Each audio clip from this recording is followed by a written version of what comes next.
अमरावती ते परतवाडा मार्गावर जे सुंदर दाट घनदाट हिरवेदार जंगल होतं, म्हणजे पूर्ण असे हिरवेगार झाडं होते, ते तुम्हाला आता डबल पाहायला भेटणार नाही. कारण काय तिथं नवीन रोड बांधणं चालू आहे, त्यानिमित्तानं पूर्ण झाडं तोडणं चालू आहे. अर्ध्यापेक्षा झाडं तोडलेले आहेत, काही तोडणं चालू आहे.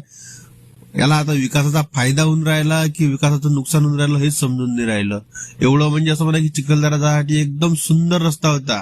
आणि तुम्हाला हे माहित आहे का, हे जे झाडं लावली आहेत, हे झाडं इंग्रजांनी लावली आहेत, ब्रिटिशांनी लावलेले आहेत. ते झाडं म्हणजे विशेष म्हणजे 150 वर्षापूर्वीची झाडं होती.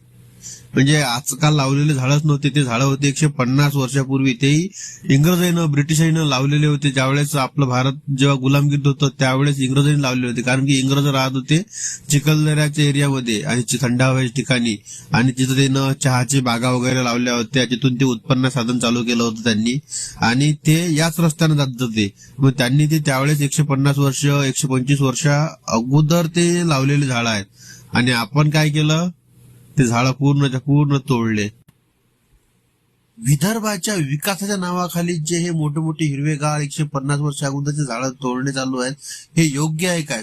तुम्हाला काय वाटते? तुमचे विचार कमेंट्स मध्ये नक्की सांगा. भेटू पुढील व्हिडिओमध्ये. आपण असेच नवीन विदर्भाचे व्हिडिओ घेऊन येत असतो, म्हणून आपल्या भटकंती विदर्भाला फॉलो करून ठेवा. धन्यवाद. जय विदर्भ.